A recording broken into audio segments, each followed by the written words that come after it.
A story. I'll tell you a story. The story of one Ho-Oh Naruto. For this story, you must take your mind back to a time of disaster unimaginable. A time when Kyubi no Kitsune himself arose for unknown reasons and made as if to wipe Konoha off the face of the world, as if it were a task no greater than wiping a stain from the kitchen window. However, Kyubi was both overconfident and presumptuous. And, knowing that any living thing with these two faults could be defeated, Namikaze Minato, fourth Hokage of Konoha and holder of the feared title of Konoha's Yellow Flash, sealed the fox away in a more than ludicrous move. Jiraiya, one of the great Sanins, looked upon his only student, a man whom he could almost proudly call a son. "Minato, you've done it?" the old hermit asked, dreading either a positive or negative response for separate reasons. "Yes, Ero-sensei," the mighty Hokage couldn't help but grin, referring to his teacher by his favorite nickname one last time. "It's done." Jiraiya's eyes pulled with sadness as he caught a glimpse of the shadowy figure hovering patiently behind his pupil, its wretched face drawn back into an inhuman grin. For Namikaze Minato's shadow was the shadow of death, the Shinigami, the god of death. "Minato," Jiraiya started. There was so much to say, but the words froze in his throat. His pupil had made him proud beyond words every day. Did the cruelty of fate truly know no bounds? Minato reached for the bundle of cloth cradled in Jiraiya's arms. "Is that him? My son?" Minato addressed the bundled child even as he felt the life draining away from him. How he had dreaded this moment. I never wanted this for you. When you're born an orphan, the last thing you ever want is for your children to live that life. The pain of being alone and watching families, alive and whole, be happy, or angry, or sad together while you must suffer with no one to catch you when you fall. Above all, I never, ever wanted this for you. Please, please, believe me. And, forgive me, my one and only son. I'm so sorry." "Let's begin," Jiraiya suggested, eyes closed, for he couldn't bear to see the world right now. He would only see pain and a strong, proud man weeping for a bright future that he had worked all his life for, about to be crushed by his own two hands. The personification of death hovering behind, more substantial than ever. He felt the rain, as if the sky were crying as well on this darkest of dark nights. Minato, the indomitable fourth Hokage who never backed down, gave up, or lost, croaked out a "hi," as if it had to be forcefully ripped from the depths of his soul. Life above happiness, justice above life, duty above justice. But coming from a cold and empty childhood, when Minato found he would be a father, he had put family above all. But he loved his village like family, the people who had been there to see him grow up. He was a child of Konoha, if not of anyone else that he knew, and it was for their lives, along with the life of Sun, which would all be forfeit if the demon was not sealed into a proper container, that he was about to seal the worst of the demons inside his not-a-day-old child and condemn him to a future of unknown dangers. Through the painful irony, Namikaze Minato had never felt so ashamed. Konoha General Hospital. The battle, if it could be called such, with Kyubi no Kitsune had incurred many, many losses. An old, weary man pondered this as he walked down the somehow pristine corridors of Konoha's General Hospital. Responding to respectful, if subdued, bows and addresses of Sarutobi-sama, with an empathetic look and kind smile, Sarutobi could not help but feel a deep sorrow. Many, many losses. And not all of them physical. Spirit was at an all-time low. The crippling terror of the demon fox still lurked in the once bright eyes of men and women alike. Sarutobi sighed, but paused mid-stride as something caught his eye beyond the glass screen on his left. "Tsunade." "Hello Tsunade," the old man greeted, as he entered the dimly lit, empty room. Tsunade Ho-Oh was seen sitting on a chair, holding a bundle of cloth in her arms. She looked quite comfortable, and Sarutobi could only guess just how long she had been sitting there. "Hello, Sarutobi-sensei. You're wearing that ugly hat again," the patron medic Nin observed. "Ah yes, well since Minato's passing, it looks like I'll have to be Hokage again, for now." Sarutobi grimaced. He would gladly take up the responsibility for his village, But Minato had been the bright future of the next generation. Once again, he felt a deep sorrow for Konoha. Tsunade only grunted in response, seemingly remembering to be intensely annoyed with something. "Something the matter, Tsunade?" "Damn right something's the matter," the blonde hissed. "I found one of your medic nins trying to kill this infant with a scalpel. And, keep your voice down. I've only just gotten him to sleep." Sarutobi didn't miss how Tsunade sounded royally pissed and vaguely disgusted at the first part, and suddenly embarrassed at that last part. But there was an assassination attempt already. By a medic no less. Tsunade opted to carefully move the cloth from the sleeping bundle in her arms and show Sarutobi the damage. 6 black lines stretched across the infant's cheeks in a clear rendition of whiskers. Sarutobi flinched at the sight, but Tsunade pressed on. She used a solution on the scalpel to stop the blood from clotting, and another to stain the skin. "Even when I heal it, it looks like a damn whisker tattoo. Except I can't remove it like one. I'd be impressed if I weren't so goddamn disgusted."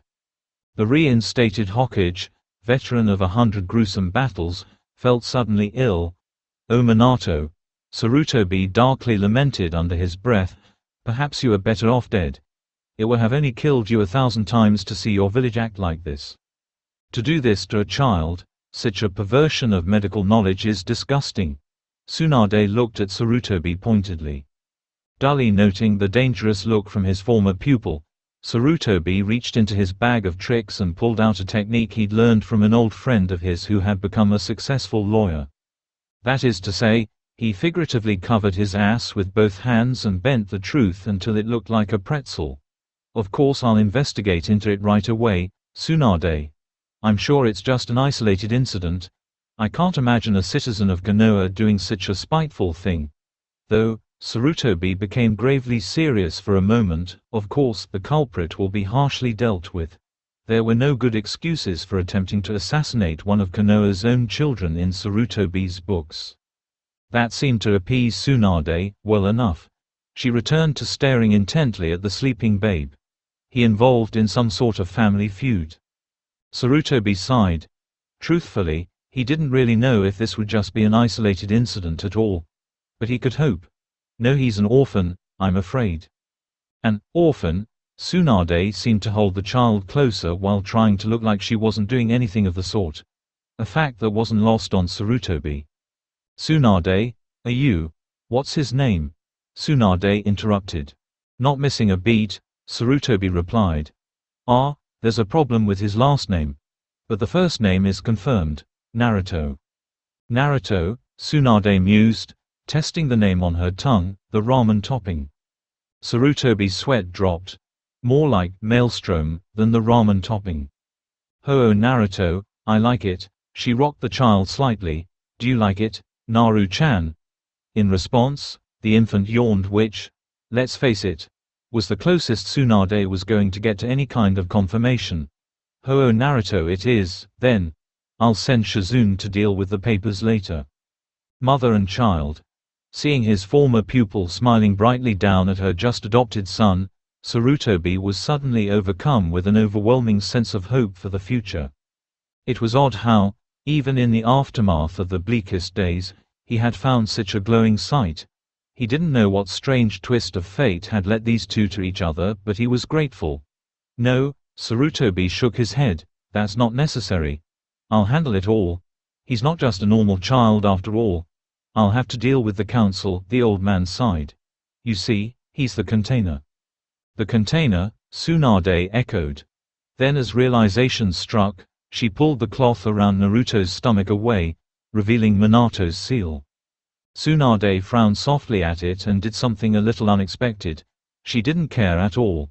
"My poor Naru-chan," she caressed his hair consolingly. "Not even in Konoha for a day and you're already in danger. I'm getting you out of here." She'd lost her husband and brother in Konoha. She'd be damned if she'd lose her newly adopted son here to some vengeful villager with a sharp object. Sarutobi flinched, acutely aware of Tsunade's current views on Konoha in respect to her loved ones. It was then that the old man came to a sudden realization. "Tsunade, did you say you healed the child's wounds?" "I did heal him. But I didn't say anything about it." Tsunade informed. But your hemophobia, Sarutobi trailed off, referring to Tsunade's incapacitating fear of blood. Could it be? Tsunade stiffened reflexively at the mention of her condition. Well, I couldn't just let him bleed to death, it was true.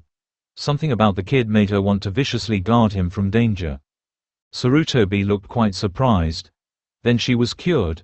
She was cured. I hear that the operation rooms are swamped. He hinted hopefully. Being the Hokage was more than a job, it was a lifestyle. Tsunade narrowed her eyes at her old sensei. For old time's sake, Sarutobi hazarded. I've been working all morning, for old time's sake, I'm getting Naru-chan out of here, now. Sarutobi didn't give up. But this is still the place that Naruto's father built his legacy, he reminded the headstrong woman, he may want to visit here someday. And Konoha would forever be in your debt. Tsunade paused halfway out the door. That was true. If Naru-chan ever wanted something from Konoha, it might be good to have some swing here. She looked at the precious bundle in her arms, sighed, kissed him on the forehead, and gently handed him over to Sarutobi. If he gets hurt at all, Sarutobi-sensei, I'll kick you where the sun doesn't shine. She promised.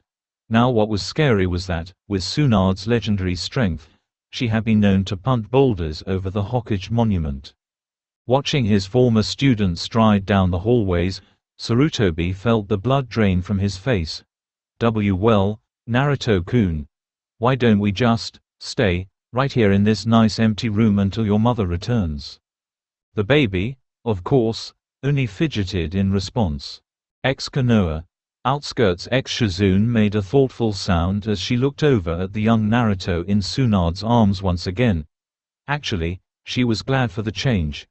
Not that she didn't completely respect Tsunade, but no matter how you slice it, traveling with only your gamble maniac mentor for company could get so tedious. His name means Maelstrom, right? Tsunade-sama. No, Tsunade disagreed, more like the ramen topping. Our ramen? It's cuter, Tsunade explained. I see, Shizune said, though really she didn't understand at all. By the way, Tsunade-sama, if you're going to be Naruto-kun's mother then, Not going to, Tsunade interrupted testily. I've already adopted him. He's my Naru-chan, have you been listening at all? Right, Shizune placated her mentor, whose rage itself was legendary, but, Oh, spit it out already. Tsunade sighed. Can I be his sister? Shizune blurted, surprising the Sannin. Fine, Tsunade said after a time, but I'm going to hold you responsible if you turn him into a spoiled brat. Shizune grinned widely. Oh, she'd always wanted a little brother. Can I hold him? She asked excitedly. Don't push your luck. Omar KX a few days later X. Shizune, did you bring it? Tsunade asked, not diverting her intent gaze from the sleeping bundle that was Naruto. Hi, Tsunade-sama, Shizune replied dutifully, though, Naruto-kun isn't even awake to drink it and it's just going to cool down, again. You fool, Tsunade berated, he's asleep now. But when he wakes up, he'll be hungry. The blonde tested the milk's temperature by shaking some onto her wrist. Shizune, get me a thermometer. I'm not sure this milk is properly lukewarm. And close that door. You're lowering the room temperature. X weeks after that thousands of ninjutsu in this goddamn world, Tsunade groused, and not even one diaper change no jutsu. All right Naru-chan, all clean now. Tsunade-sama. Shizune appeared out of nowhere. You can't use language like that in front of an impressionable infant. They learn how to speak by imitation. Tsunade waved off the complaint. What are you talking about? He's a man, isn't he? He can swear at whoever he wants. Isn't that right, Naru-chan? Tsunade cooed. You're going to grow up and swear at all the assholes that deserve it, aren't you? Yes you are. Yes you are. She finished, rubbing the infant's stomach affectionately, who giggled in response. Shizune was quite horrified. Tsunade-sama. No, I won't allow it. You're corrupting him. Shizune declared as she stole her young and impressionable little brother from her mentor. You're intentionally swearing more than you do normally. Of course I am. Tsunade shot back, My Naru-chan won't take crap from anyone. He's going to grow up and tell off all kinds of people, perverts, lawyers, political powers, old man Sarutobi." She trailed off. "No way. He's my precious Otito and I won't let you set such a bad example. I'm his mother, and I'll teach him to swear like a FNG sailor if I want to." "No!" Shizune cried, covering Naruto's ears. "Otito, don't listen. Life with the House." And so it was that young Naruto came to be taken away from the village of Konoha and its villagers' festering resentment, not even being a day old. He grew up in a loving, if volatile, home. When it came down to it, what more did one really need? Many things happened, of course. Tsunade and Shizune were both medic nins. Obviously, they looked up various books on child psychology.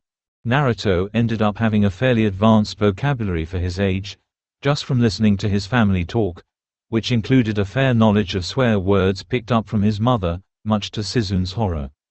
Growing up with family, one's parents naturally pass on what skills they have to their children.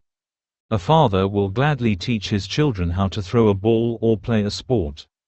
A mother will teach her children, whether they like it or not, social etiquette and how to deal with people, and so on.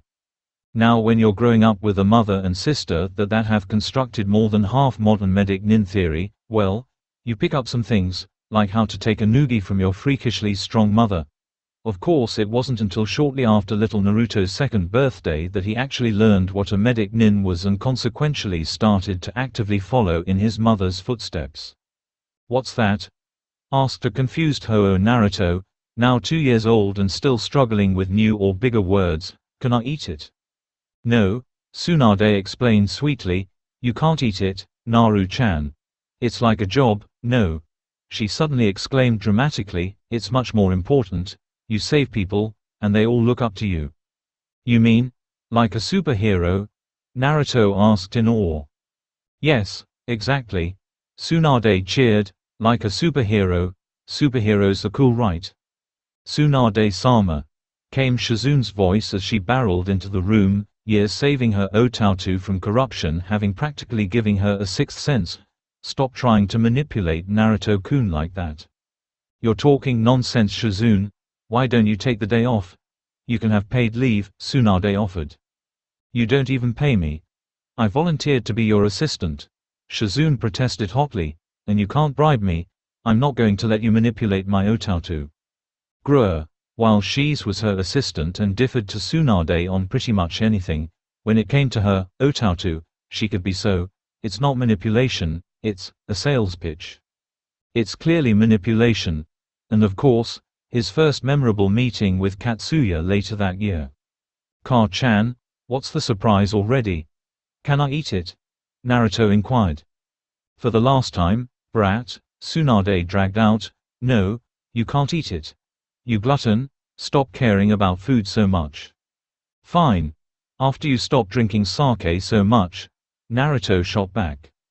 Of course, taking lip from her adopted son was pissing Tsunade off, but she only grinned. "Why? Hee. Okay. Naru-chan, I'll show you the surprise now. Ready?" Tsunade asked. "Yeah." Tsunade flipped though the hand seals quickly. "Boar, dog, bird, monkey, sheep, bite the thumb, a bit of blood on the palm, slam it into the ground, and Kuchi-yosei no jutsu." Tsunade was treated to the sight of Naruto screaming like a little girl before hiding behind her legs and pointing fearfully. "It's a giant slug. It's going to eat us." Katsuyu, meanwhile, was decidedly put out. "Oh my, I won't eat you, Naruto-san. Don't worry." Sadly, Katsuyu's efforts had quite the opposite effect. Naruto screamed shrilly, "It knows my name.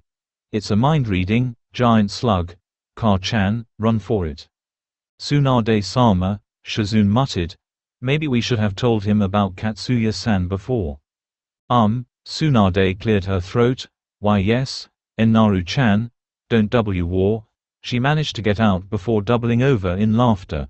Naruto was afraid of Katsuya the vegetarian. He screamed like a girl. "Naruto-san, I'm your mother's summon," Katsuyu explained, trying to coax the child from behind his adopted sister's legs, now that his old cover spot had been compromised due to it, laughing uproariously. "You don't have to worry. She's told me all about you." "Oh, of course. I knew that," Naruto claimed as he shakily came to stand before the giant slug. "I just have an irrational fear of slugs," Naruto provided weakly. "I've gotten over it now though." "I see," was the only response from Katsuyu, who was, honestly, a bit amused and somewhat enamored with Naruto's cute antics. "Well, I hope that means we can be friends, Naruto-san."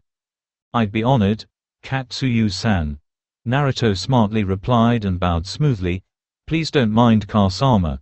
We don't know why she's so strange sometimes, but she is." "Oh my, that must be terribly difficult for you," Katsuyu offered her condolences, "but you're such a polite boy, she must be so pleased." "Naruto-kun," Shizune interrupted, taking pity on her Otito. "Your manners are very impressive.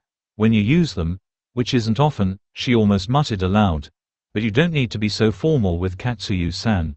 She's almost like a part of the family and of course you'll be able to summon her one day." "Ah really?" Naruto asked. "Oh, then Katsuyu-chan, can you do something about my really mean mother?" he pleaded. "I'll do my best, Naruto-kun," Katsuyu offered. And, amidst cries of, "Just who summon are you?" she proceeded to lob a glue-like substance at the venerable Tsunade Heim. You could say that Tsunade was much better off for knowing her adopted son. He brought light and life to her previously unexceptional existence as a drifting gambler. You could even say she changed for the better as her sardonic side, despondency and general hate of the world decreased. Though of course, some sacrifices had to be made. Tsunade's eye twitched in irritation. Impossible, she was at the market, standing before an interesting shelf. "Sake," she muttered, glancing to the right and finding large, glorious bottles of sake. "And ramen," she muttered, glancing to the left, shelves stocked with the yummy instant noodle packets which Naruto was such a fan of. A big fan. Damn. Why is ramen being put beside sake, anyway? She yelled in frustration. Shizune didn't miss her mentor's dilemma. Ramen or sake, what would she buy? Suddenly, the assistant's face split into a somewhat meddlesome Cheshire cat grin. "Oh, Tsunade-sama, did I tell you?" she asked, sounding far too innocent. "Naruto-kun's been doing so well with his studies lately. And yesterday he found a pervert and threw him all the way to the top of a redwood tree." Tsunade's lips twitched. Having seen the aforementioned man clinging to the top of a 30-meter-tall redwood for dear life. "Naruto did that? That's pretty high," she mused. Tsunade seemed to struggle. She reached out vainly for her sake. Sweet glorious sake. But, damn. Stupid maternal pride, she ground out, finally giving up and snatching some ramen from the shelf. "Come on Shizune, we're paying for this crap before I come back to my senses." Grinning insanely, Shizune followed. Oh, Tsunade-sama had chosen something over sake. She was so proud.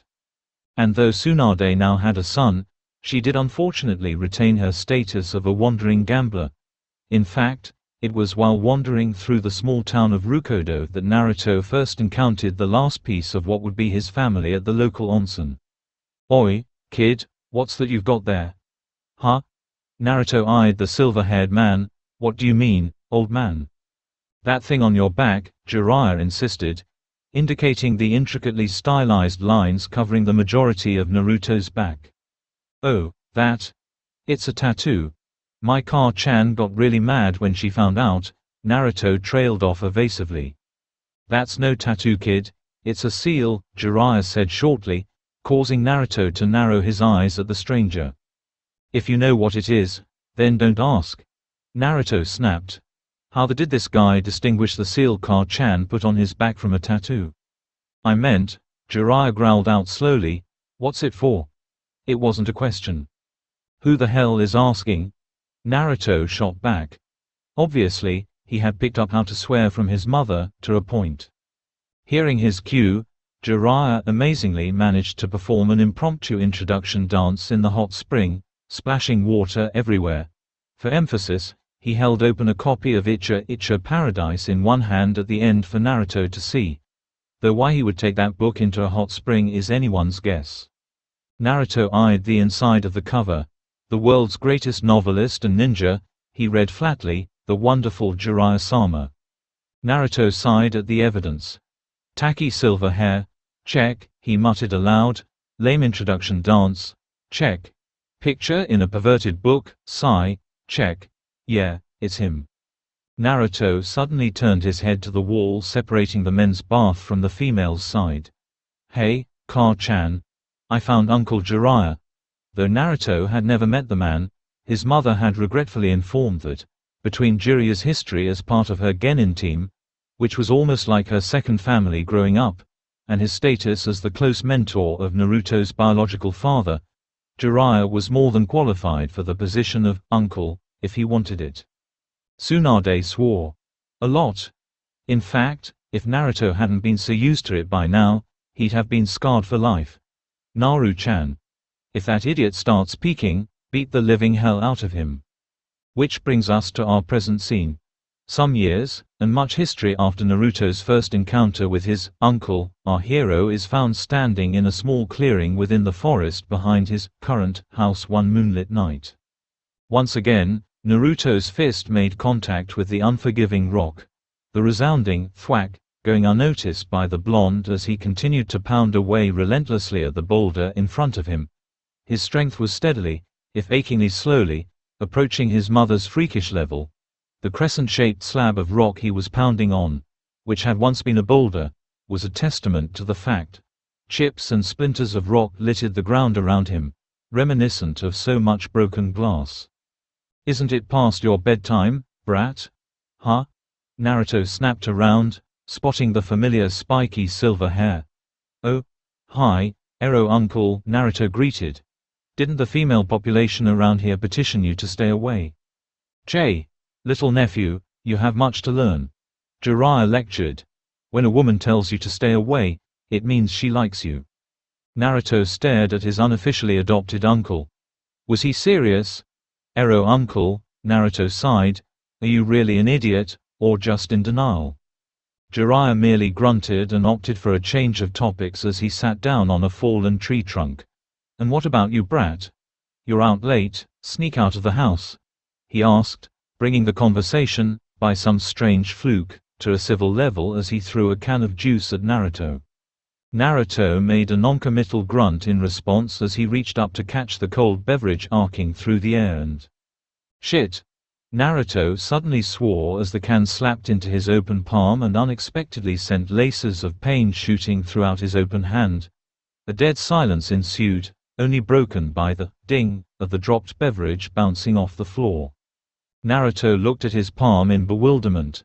For the first time that night, he noticed the bloody mess that his knuckles had become. Need me to patch you up, kid? Jiraiya asked, only half joking. Nah, this is nothing. Naruto explained and proceeded to form seals in jerky movements that were clearly interrupted by the insane pain his hands had to suffer through. A few agonizing seconds later, not that he showed just how much pain he was in, Naruto picked up the fallen beverage and joined the old man on the impromptu bench, completely healed. So what's up, Ero uncle? You come here to do research for that perverted book of yours? Peeking? Nah, Jiraiya explained. I actually came looking for you, kid. Haven't seen you for a while. Naruto felt the older man reach over and muss up his hair affectionately, and asked, really?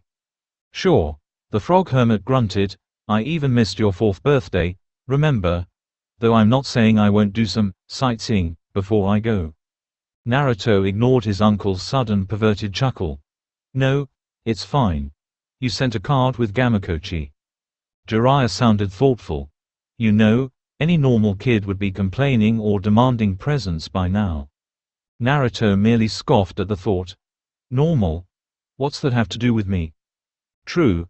You're a pretty weird kid. Normal isn't sneaking out at night to punch some rock until it gives up and crumbles into rubble. A silence stretched out to follow Jiraiya's last statement. He held his tongue as he saw the medic nin in training frown at his can of apple juice. You know how I never told you what that seal on my back was for. Indeed, Jiraiya remembered the seal well. Frankly, he was impressed that Tsunade could pull something so complicated off. How many months or years had it taken her? Well, Naruto continued, it's not really for sealing anything. It just alters this one, he mumbled, lifting up his shirt and exposing nothing. You can't see it, but it's there.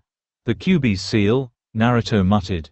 You know, when seals are put on people they only show up when you mold some chakra through them, Naruto informed. Jiraiya's brow furrowed, that was true. Very true. Kid, I've never seen the one on your back disappear, he informed gravely.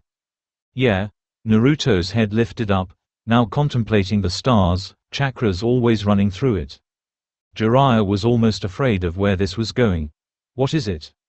A lock. Naruto promptly answered him. It's just a lock.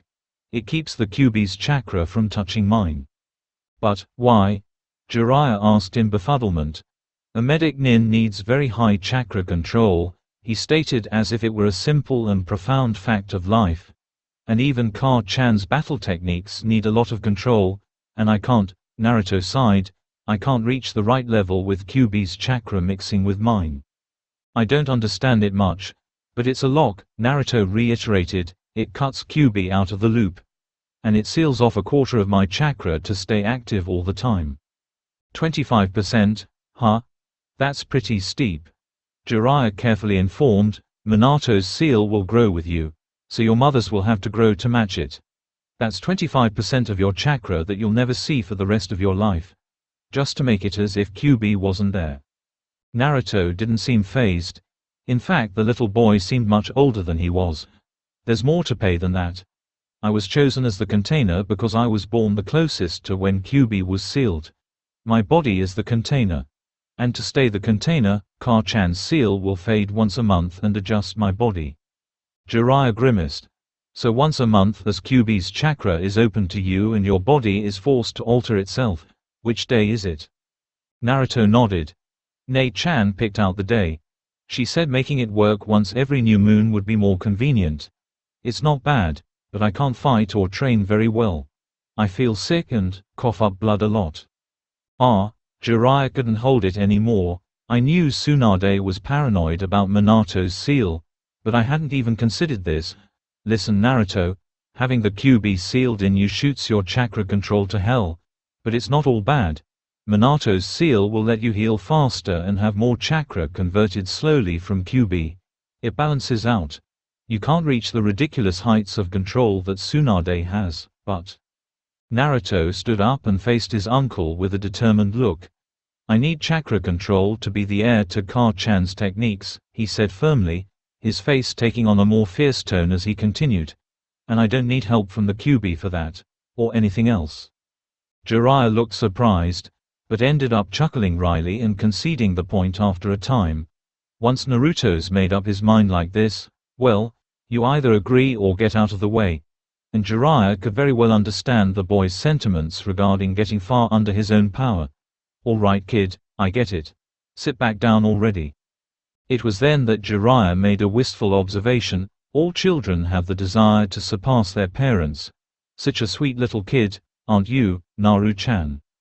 Naruto smiled, bearing the brunt of Jiraiya's jibe, just glad to see that his uncle understood his decision. Don't sound so laid back, old man, Naruto countered cheekily, I'll surpass you, too. HMPH, Jiraiya snorted contemptuously as he made a show of flipping off the log dramatically. A brat like you? Kyuubi already shot your chakra control to hell. You have absolutely no natural talent for it at all. You can only use 75% of your chakra, and to top it off, you're an idiot. What did you say? Naruto demanded, lunging for the famed pervert's throat. And you're loud. Jiraiya yelled back as he dodged Naruto's lunges with ease. You're the worst possible person to try and become a ninja. Naruto growled and charged again. This wasn't playful banter anymore, this was war. But, Jiraiya thundered, causing Naruto to pause in his tracks and listen interestedly. You got guts, kid. Jiraiya smiled proudly as he continued. You built your chakra control up from scratch to something damn impressive for your age. And you never let your 25% chakra handicap slow you down, you just worked harder. You really aren't a genius like some other kids. Your book smarts isn't anything impressive. But you're always reading a scroll or book whenever you walk anywhere. You had me, Shizune, and your mother to teach you. But in the end you grew damn strong kid, under your own power. Naruto almost got teary-eyed. Almost. His uncle sure had a roundabout way of delivering praise, that was for sure. The boy walked up to the man and gave him a wide smile. You forgot something, Naruto informed. Yeah? Jiraiya asked, amused. Yeah. I'm loud, but, Naruto cocked his fist back, I can trick idiots like you any day. Wham! Ugh! Jiraiya groaned as he peeled himself off of the tree Naruto's punch had sent him sailing into. Damn brat, I take back everything I said. You're useless. Naruto snorted, you think you can insult me and then get away with it by saying some other stuff. You're the only idiot here. Ungrateful brat. Ero Barker. Ero Barker. Naruto taunted, pointing an accusing finger at his uncle. When they see him, all the women run away. He has to peek because no one will date him. He's been slapped by women in every country in the world. Well, no one ever said they had a normal relationship. Normal would be too boring for those guys. But at the end of their meeting, Naruto and Jiraiya walked away with the underlying messages behind their scuffles and arguments engraved within their hearts forever. And that was all right. I understand your decision, Naruto. I'm proud of you. Thanks for understanding, uncle. Naruto walked up a small hill and found his uncle sitting atop a grassy knoll. For once, not doing anything perverted. Yo, Ero uncle. What's that thing? Jiraiya just grunted and continued to twist the little multicolored cube in his hands. Hey, what is it already? Naruto pestered. It's called a Rubik's Cube, brat. A merchant sold it to me. It's a puzzle. See? You have to get each side to have only one color on it. Jiraiya explained, giving it a decisive twist. Ah, I see. X 30 minuets later gar. Piece of junk. Jiraiya yelled before suddenly throwing the cube away. Only to have Naruto catch it in one hand. Geez. It's just a cube. What kind of Sannin are you, anyways? Let's see you try it. Jiraiya demanded. Fine, I'll solve this thing easily. Just watch carefully, Ero Barker, Naruto instructed. Another 30 minuets later Naruto sat, fuming at the little cube before him, taunting him mercilessly. Damn it. It's a stupid thing, anyways, Naruto pouted. Of course, Jiraiya agreed factually, in fact, I have much more important things to do. Me too, Naruto quickly agreed. I can't believe I've wasted this much time already. I mean, it's probably impossible to do it. Do what? Jiraiya asked. I don't know what you're talking about. And I definitely don't know anything about useless cubes that are beneath my notice. Oh hey. A Rubik's Cube. The uncle-nephew pair turned in tandem to see the origination of the voice. A spectacled kid suddenly bent down and picked up the aforementioned cube. Wow, I haven't had the pleasure of idly indulging my crazily cranial-cracking intellect on three-dimensional cubic entertainment of this magnitude since I was 3. The child, no older than 4, observed. 30 seconds later the nameless boy exclaimed, as extraneously easy as I recalled. Naruto and Jiraiya's eyes twitched in irritation. Naruto didn't even know what every other word out of this guy's mouth meant, but a stranger had just shown him up. Badly. Without even knowing. Well, good day gentle sir. I'll just return this delightful mind teaser to you, my good peer, and be on my way. How good of you to leave it so unimaginably far from solved for me. I bid you adieu. And with that, the little spectacled boy went on his way. Naruto had to physically restrain himself from hurling the Rubik's Cube at the gifted child's retreating form with a vengeance. However, Jiraiya took the cube and threw it at the smarmy brat, himself. This never happened. Jiraiya insisted Naruto could only nod fiercely in agreement. Next week yo, Tsunade, Jiraiya greeted as he entered his old teammate's current abode. Jiraiya, Tsunade drawled from the kitchen. How coincidental. You managed to somehow drop by just as dinner was prepared. Again. And I'm sure that you must be very hungry after traveling so far. Again. And I'm sure you won't leave me alone until I let your freeloading ass eat for free. Again. Wow, Tsunade. You really are a remarkably astute woman. Twack. Jiraiya was hit in the head by a flying projectile of the egg-timer nature. But hey, it was worth it. Free food. It didn't matter that he actually had loads of cash. Freeness was bliss, plain and simple. Jiraiya sounded intrigued as he spotted an innocent-looking cube perched on the counter. Tsunade, what's that? The slug Sanin followed his gaze. Oh that? Naru-chan kept bugging me to buy him this thing a while ago. Kid kept carrying it with him and fiddling with it when he wasn't training. I swear he wouldn't put the damn thing down, even though it pissed the hell out of him. And then, she shook her head wonderingly, when he finished it, he just put it on the windowsill and left it. Tsunade shot her old teammate a look. What do you know about it? Jiraiya grinned madly. So, the brat didn't give up after all. He kept going for a week even after all that happened. For what? To gloat? For praise? No, to accomplish what he couldn't before. To not back down. Kid's got guts, he informed, feeling somehow insurmountably impressed. Tsunade's eyebrow delicately rose in that way that made people feel like they were idiots. What? Are you just finding this out now? You really are slow, aren't you, Erobaka? Jiraiya's pride stung painfully. Too painfully to reply. He felt like he'd been verbally punched in the gut. Naruto suddenly strolled into the room, his pristine white clothes now covered in mud. He looked over and noticed the shocked and insulted look his uncle was sporting. Ah? Erobaka is here again. I should call you Ero Freeloader, but it's too long, he informed pointedly. I'm going to take a shower, Car-chan. Naruto yelled over his shoulder as walked past the stunned form of his uncle. Make sure Ero Freeloader doesn't eat all the food before I'm done. Tsunade smiled proudly. That's her Naru-chan.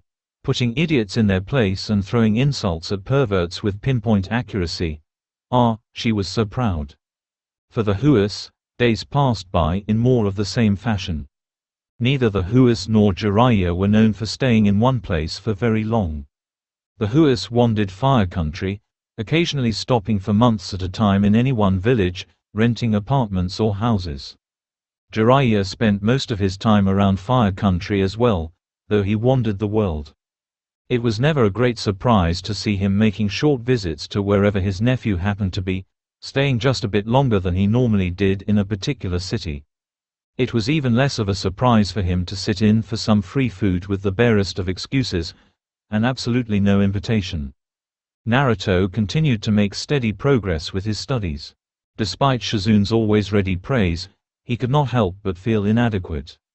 He hadn't his mother's nor his sister's natural affinity for manipulating chakra, still being leagues behind the ability they had displayed during their first years of General Academy training. It would only be natural, if sad, for an adopted child like him to gain the concept within his subconscious that he was simply a damaged child. QB's existence had done nothing if not been a damage to his natural stats, after all. He had no natural affinity for chakra manipulation to speak of. Where his mother had started off already gifted in the chakra control field and advanced by leaps and bounds, Naruto staggered forwards. As it was, he seemed determined to pay off the difference with raw effort. If Naruto was seen building sandcastles or catching bugs, it was because he was out of chakra. If he was seen lying on the ground, it was because he was out of physical energy as well. One would think that the issues of Naruto's apparent inability compared to his mother, though he was supposedly her heir, might have caused a rift or awkwardness. And perhaps it might have, if only Naruto and Tsunade hadn't known such things from day one. And all parties concerned weren't dealing with the reality of his situation with only minimal concern or effort. As it was, the issue just never came up. They were just those kinds of people. You could say that when Tsunade adopted him, Naruto became her child for life. Shizune was of a similar disposition, as evident by her fierce guarding of her precious Otautu from her mentor's attempts at corruption and general manipulation, though he seemed more independent by now. Perhaps it was due to these strong family bonds of love that drove Naruto to join his sister in the ongoing war to get his mother to diminish her much-cherished sake and gambling habits. Then again, perhaps Naruto was just a brash kid that had absolutely no problems with letting someone know when they were being stupid. Either way is plausible. However, the immediately relevant point is simply that during the year several subjects were touched upon, and in fact, it was halfway through the year that the subject of Jiraiya's ability as a teacher came into question. On this particular day, a now 5-year-old Naruto was found squatting down on the ground, hunched over some object of interest. He seemed to be absorbed in whatever it was that he was doing, and so Jiraiya had no problem sneaking up to him. Jiraiya had just made it into town. It had been a month since he'd last seen his adopted nephew, and he was wondering how the brat was doing. So here he was. "Oi, Naruto," he prompted, startling the boy out of his reverie. "Huh? Oh, it's just Ero uncle," Naruto observed, standing up and dusting off his pants with one hand. "We already ate lunch, so you can't invite yourself to eat all our food today." He held up the other hand to the sky. In it was a small blue bird, wing finally healed and once again ready to soar into the sky. It did so with great joy and thanks. "Really? Damn," Jiraiya muttered. "Shizune was one hell of a cook. I mean," he coughed into his fist, "do you really think so little of me, Naruto?" "It's not just me," Naruto pointed out factually. "Everyone thinks about you like that." Needless to say, that elicited a response. "Ungrateful brat," Jiraiya shouted.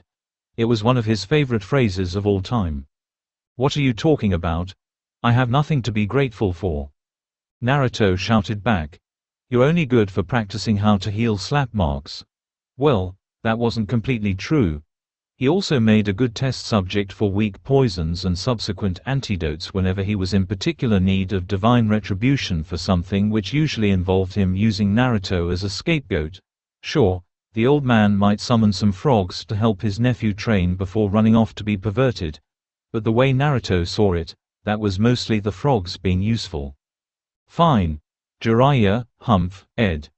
I was going to teach you a super cool jutsu, but I guess I'll just go research instead," Jiraiya recited. It was another of his favorite phrases. "Old man," Naruto growled, "the day you actually teach me a super cool jutsu is the day I read that perverted book of yours," Naruto argued, pointing his finger accusingly at his uncle. Jiraiya's eyes widened and suddenly filled with a terrible gleam. "Deal," he shouted, grabbing Naruto's outstretched hand and giving it a vigorous handshake. "Wait. What?" Naruto said dumbly. "No way, I take it back. I don't want to read your stupid perverted book." "Too late, brat.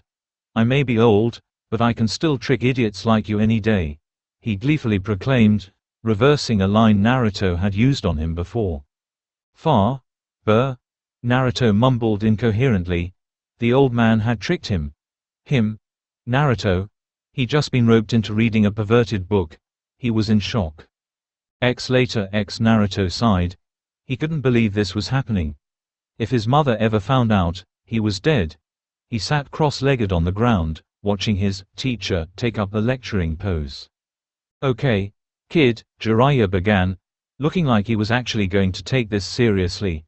"You know how you're always doing chakra control exercises?"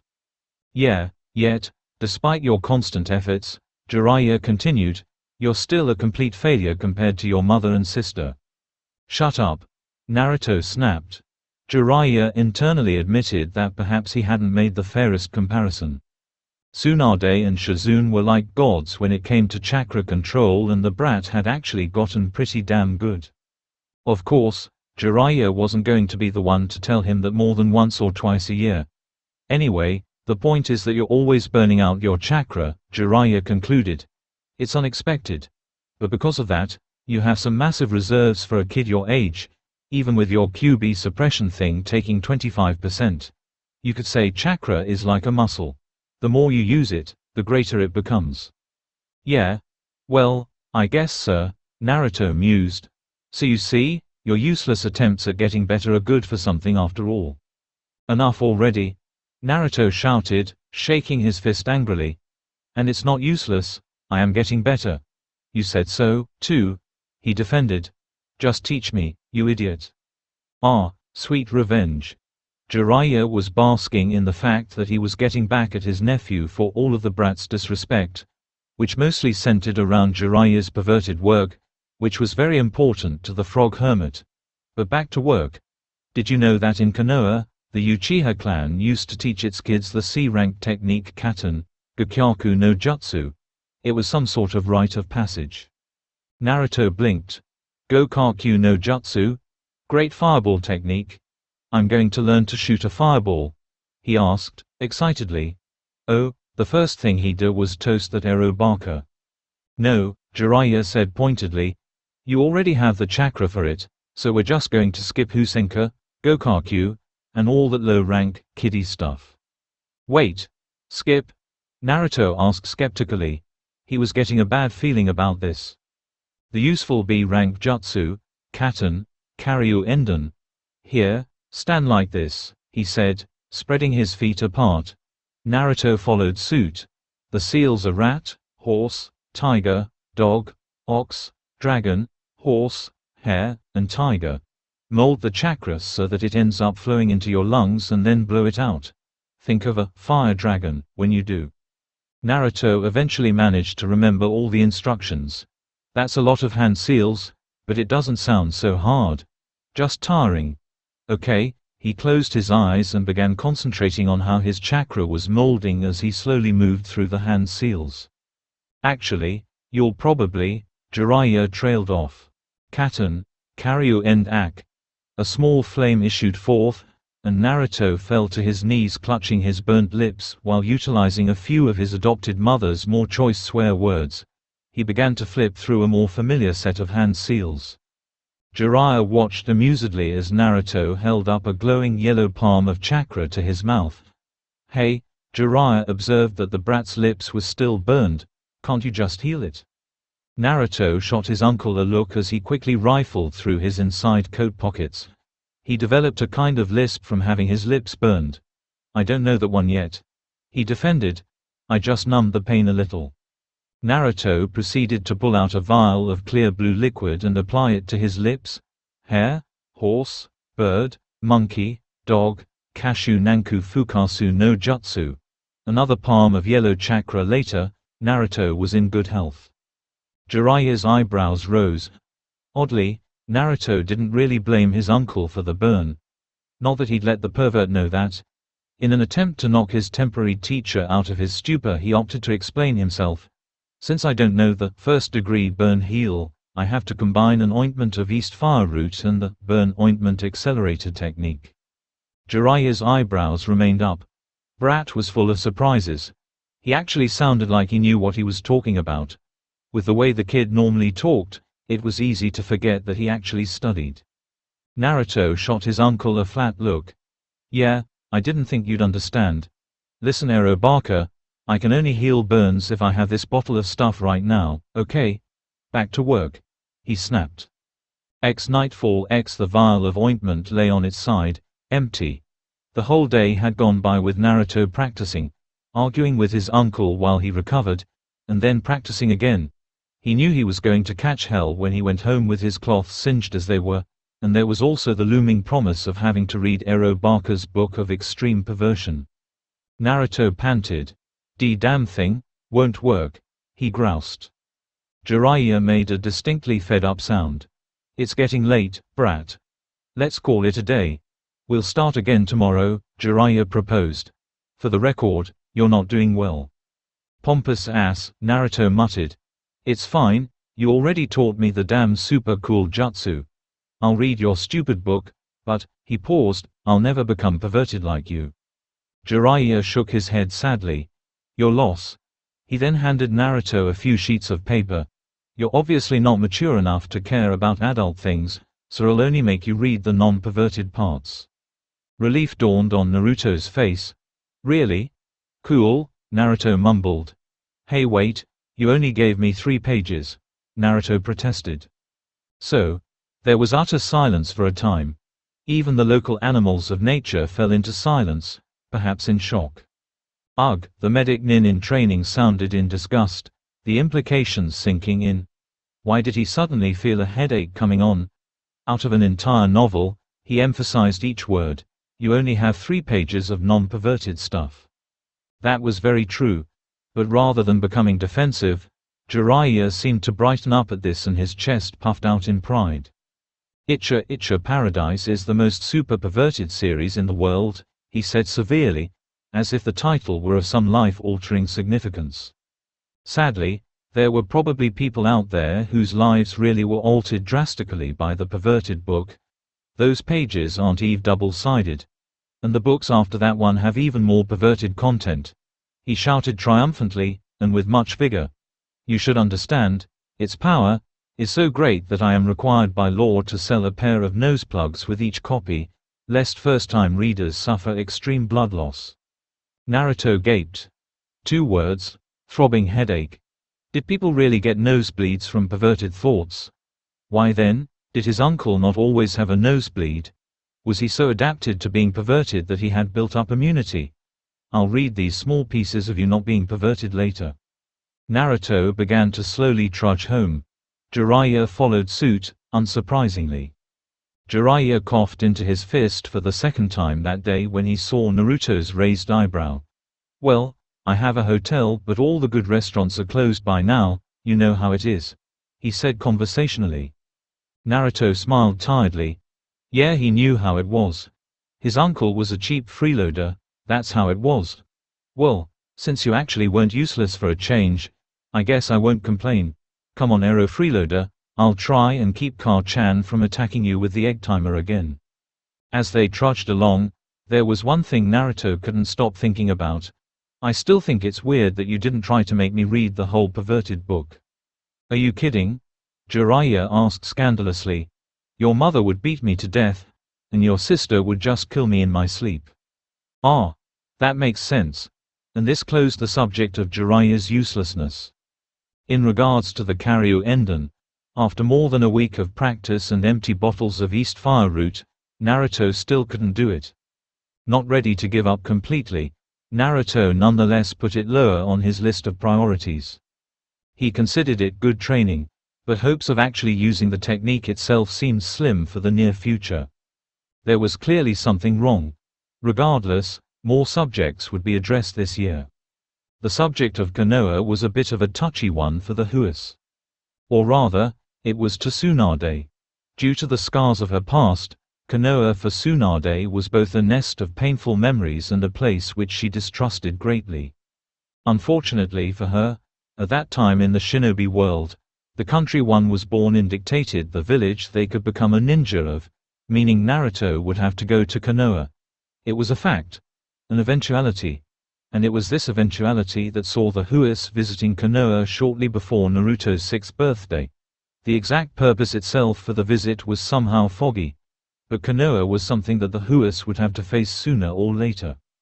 The Grand Gates of Konoha are one of the most widely known landmarks in the current shinobi world. It's not that hard to believe.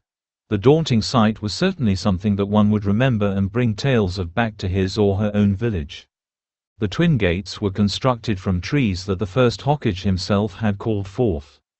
With a height that easily equated to at least 3 stories and a density that made the wood all but diamond hard, the Grand Gates of Konoha were, like many of the world's widely known landmarks, completely and utterly useless.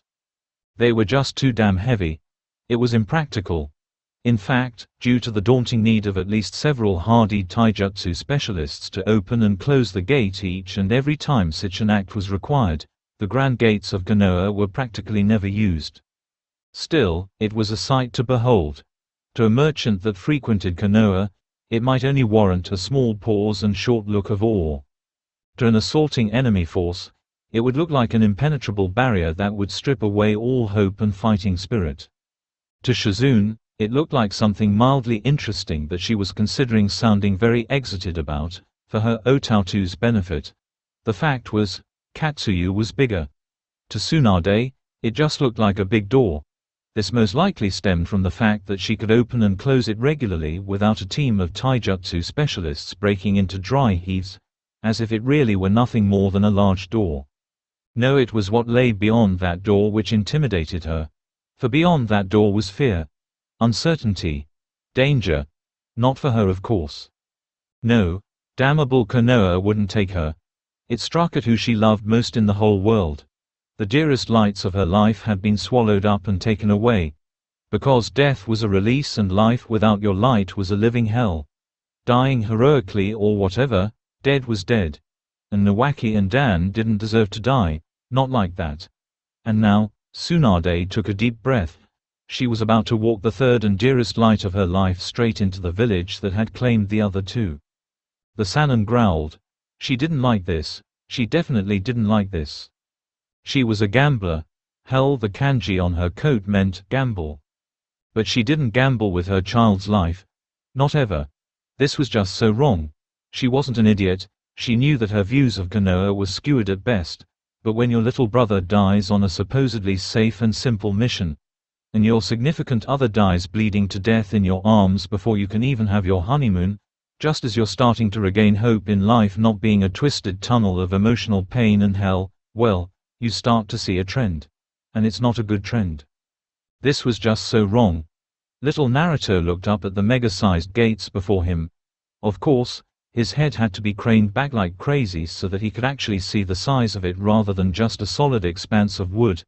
As an aspiring medic nin, he was aware that craning your neck back this much and this long was actually pretty bad for you. But wow. Those were some big doors. And on the other side of them, home. He wasn't sure. He hadn't even ever been inside of Konoha, except for the day he spent there as an infant. Did just being born there let him call it home? If not, then where was home? Rudoku, where he first met his adopted uncle. Hatoro, where his mother had worked an all-time record of 2 weeks in a row at the local apothecary to pay off at least some of the debt for a change. Kasego, where his wandering family had stayed the longest. Ka-chan, Naruto finally spoke, "Are we home?" Tsunade's paternal heart endured a stab of pain at the odd question. Just what did that mean? Was all the traveling getting to him? To her, home was wherever her Naruto was. But if Naruto wanted to stay here, could she call it home? "We'll see, Naru-chan." Tsunade promised, "We'll see." And now, apparently done with the sightseeing, Tsunade calmly placed her right palm onto one of the monolithic doors, and pushed. Shizune watched as her mentor calmly proceeded to force open the monolithic grand gates of Konoha with one hand. Shizune would be the first to tell you that Tsunade was the one that worried over Naruto the most, yet she looked so calm at this point. It was an odd trait that Tsunade and Naruto were prone to exhibiting. When the moment of truth arrived, they would become suddenly calm, if fiercely determined or some such other emotion. All fretting and what-ifs and if-onlys were thrown out the window. Problems were quickly ascertained, then dealt with in much the same manner. The past was left behind and assumptions were prone to being discarded in an instant. Where someone else would widen their eyes in shock and lose their footing, her mentor and Otautu would narrow their eyes and decimate what obstacles stood ahead. Naruto had even coined a phrase off of that by accident one morning during breakfast conversation. "When you have nowhere to move but forwards, don't look back." Shizune thought it was adorable, how he'd look as if he was lecturing her when he said it. Tsunade kneeled, the grand gates now opened. "Naru-chan, do you remember where you got your whisker marks?" Tsunade had hated to tell her son that a medic nin had spitefully tried to mark him on the day he was born. But she trusted her son to be strong enough to handle the information and wasn't willing to lie about it. Her trust hadn't been misplaced. "Yes, Ka-chan," Naruto mumbled, "I remember." Tsunade's eyes softened. "Good. Hold my hand and stay beside me, okay?" Naruto nodded resolutely, "I promise," and as Tsunade took his hand in hers and smoothly entered Konoha with her son by her side and her attendant trailing behind her, Tsunade wondered, what did home mean to Naruto? Konoha. Interior It was a generic day at the crowded outskirts of Konoha's market district.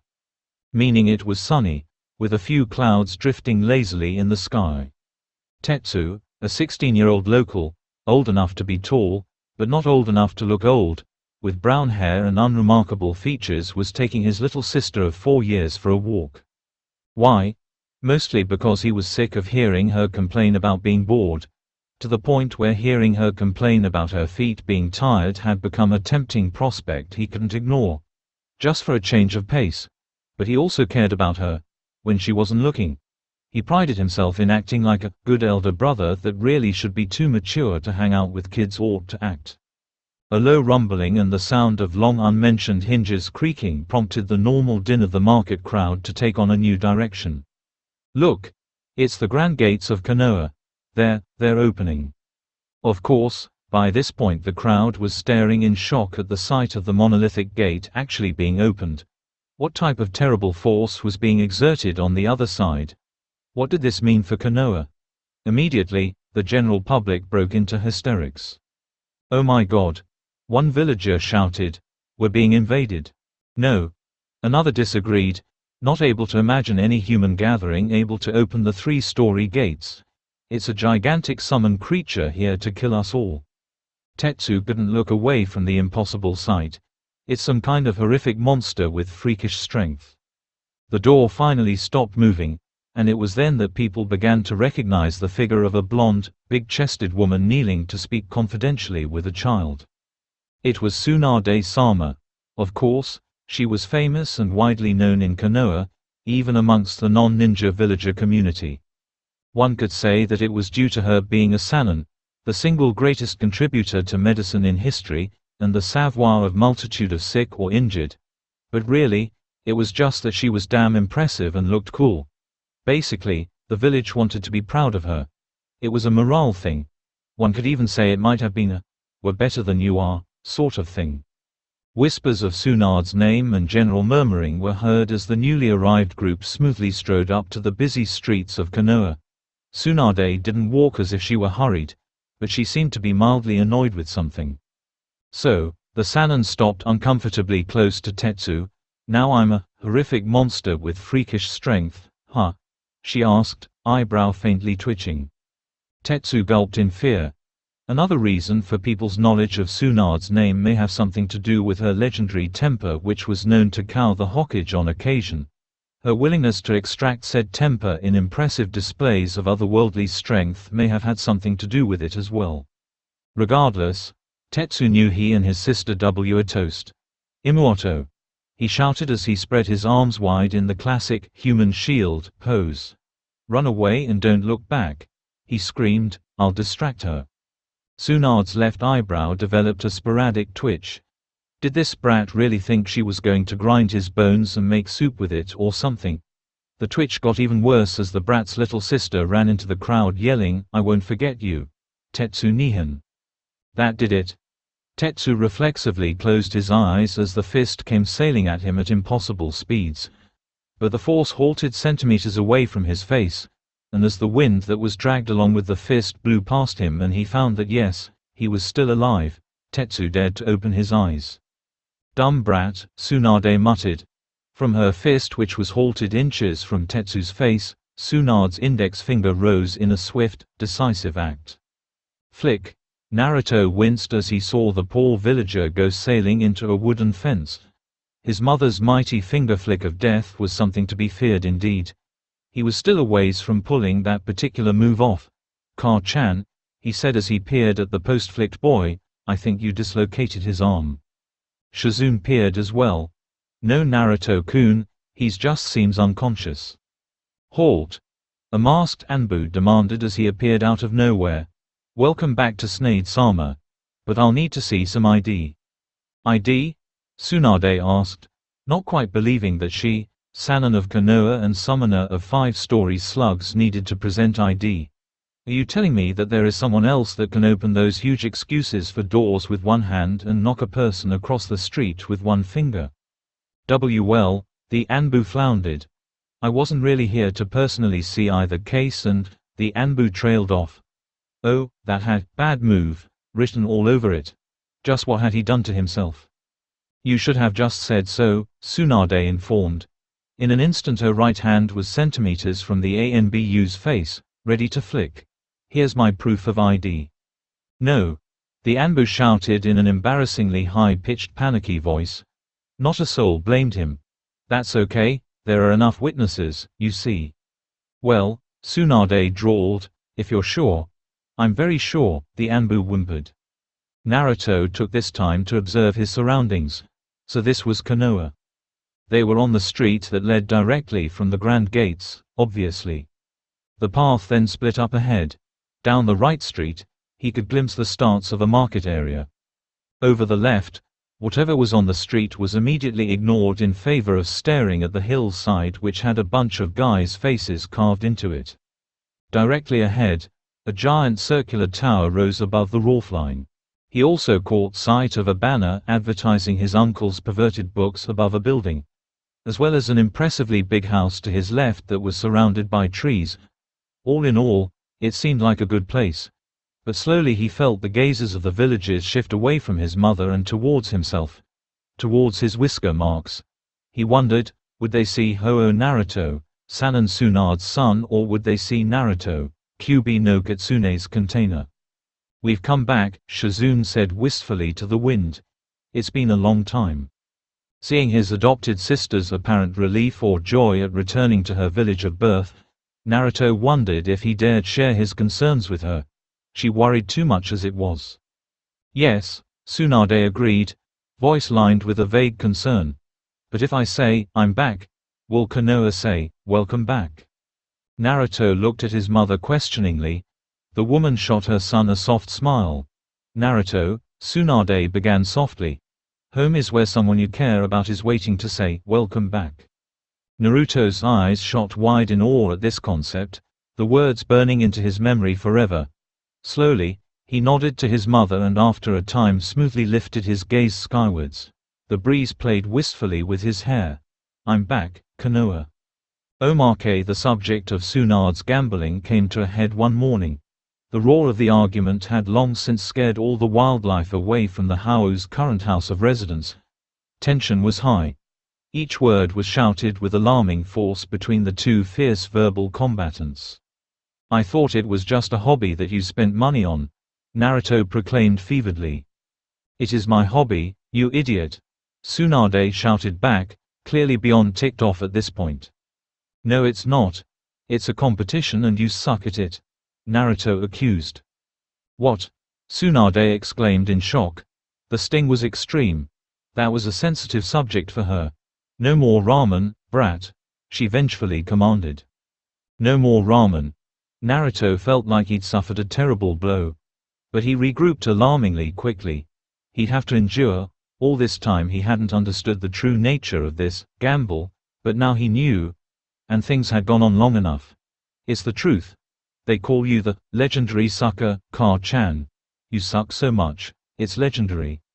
Shizune hadn't really thought of this aspect. She'd always been more concerned about the monetary side. The whole, we're in debt and it's both shameful and hazardous to our livelihoods, aspect. Though her Otautu's concerns somehow fit his personality to a T, and of course, she was glad that Naruto was finally taking a position against her mentor's gambling. At least, she thought he was.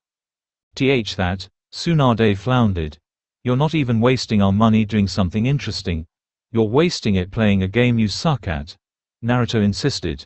At least waste it on something cool. Tsunade glared down at her adopted son. That will change. Statistically, I have to hit some kind of jackpot.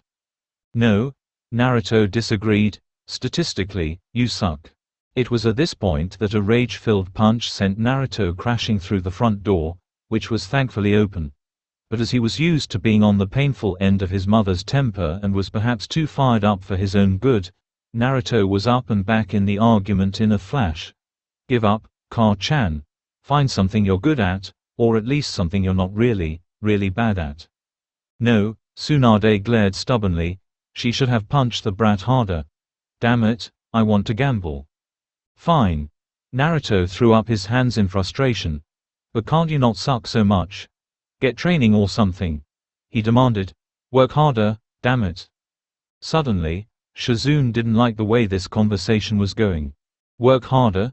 Tsunade asked, shocked. Work harder? I've been gambling for 13 $+ years straight. That's training for longer than you've been alive. And, Naruto glared, you still suck. Naruto ooh. Tsunade lunged. Shizune did her best to physically restrain her mentor, but wasn't going to last very long if Tsunade started to utilize her monstrous strength. You think it's easy? I'd like to see you try. Fine. Naruto shot back. If I completely fail, then at least you won't be lonely. It took a little effort, but Tsunade eventually managed to get the local casino to agree to let little Naruto in to gamble, but just for a day. Tsunade, calmed down a little from yesterday, led Naruto and Shizune to her place of gamble. The establishment was quite large, but was somewhat lacking in decoration. "This is it, brat," Tsunade announced. "Are you ready for this?" she challenged. "Bring it on," Naruto yelled back. "Nei-chan, I need my pouch." Shizune sighed. "Naruto-kun, I really don't think this is a good idea." "I have to do this, Nei-chan," Naruto insisted. Sighing, Shizune regretfully handed over the small pouch that contained every yen of allowance Naruto had ever gotten. Ruefully, she noted that he seemed so determined and dead set on this. She supposed he must feel strongly about the subject. Well, as long as Naruto didn't get hurt or addicted to gambling, she supposed it was okay. Bravely, the trio entered the building. X Casino, Interior X. "All right, brat," Tsunade began, "it's a game of skill, strategy and—" Yeah. Let's start," Naruto shouted bravely. "What?" Tsunade shouted in disbelief. So I get 5 cards," Naruto observed. "And they have stuff on them. Do I win?"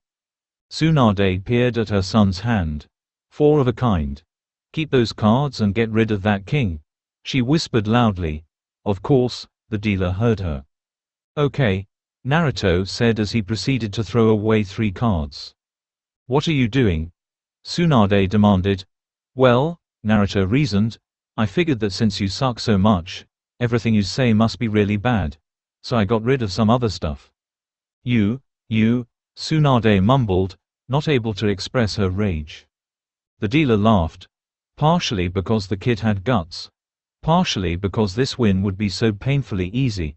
He gave Naruto 3 cards to replace the ones he'd lost. Now I have a bunch of funny stuff.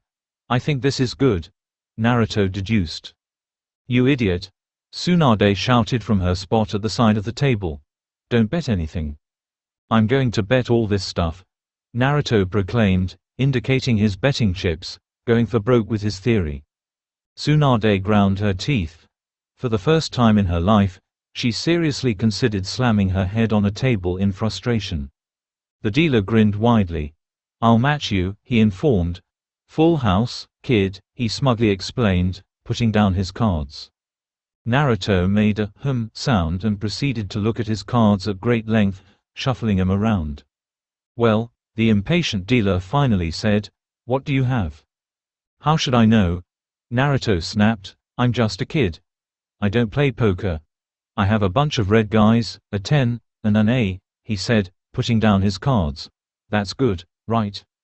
Tsunade stared at the royal flush of hearts.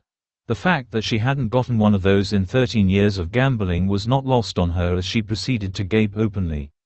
Shizune watched, torn between being upset that her Otautu was gambling, and being pleased that he was so good at it. "How are you doing that?" Tsunade demanded. "How should I know?" Naruto protested. "I'm just a kid. I don't know what I'm doing. I just pull the handle. Try pushing those buttons, I think they're good." Immediately, Tsunade as well as every person in the casino that had been sitting at a slot machine and listening in on Naruto's conversation for some kind of miracle tip began to push random red buttons with gutso. It was the end of the day, and the Huis were sadly forced to leave the casino. Tsunade exited the main doors first, looking generally dazed and disorientated, walking mechanically and wondering just what the hell had happened. Naruto slowly followed after her, dragging a criminally large green bag of cash, and Shizune followed after, pushing the other end with her shoulder. "This is," Naruto panted, "good training." "Naruto-kun," Shizune grunted out, under the strain of pushing such a ridiculously sized bag. "We can pay off a lot of debts with this." "Well, okay Nei-chan. I know you worry about that stuff," Naruto consented amongst strenuous gasps for air. But I want to use most of it for ramen, he insisted. Most of it? Yeah, Naruto grunted. Let's go to the store first. Then it won't weigh much the rest of the way, right? Otautu, Shizune mumbled, tough. Her breath was short from exertion. I don't think you could spend much of this to buy the whole shelf of ramen. Really? Naruto asked. You might get it lighter if you buy the whole store. Oh, Naruto said. He would be more excited, but he'd had a very strenuous day of shocking people by consistently winning money at impossible odds that left them so stunned. They'd been effectively robbed blind before they knew what was going on. Well, Car-chan, I was right. I didn't even know what I was doing, and I still won all this stuff. Naruto lectured. So you must really, really suck at gambling. Yeah, Tsunade mumbled, still looking around in a general daze, having just seen several general rules of probability decimated by her own son. You're probably right, Naru-chan. I think I'll just gamble for fun from now on. Well, Naruto muttered, still straining with the bag he was pulling. I'm still confused about how it works. It's not really a good game, he observed. I don't think training helps, so it's not really your fault. That was a surprise. You think so, Naru-chan? She asked. That may have been one of the nicest things she'd ever heard about her gambling addiction and unnatural ability to lose repeatedly. Yeah. Hey Car-chan? Were you serious about that no ramen thing? That? Well, not really. Oh. Just checking.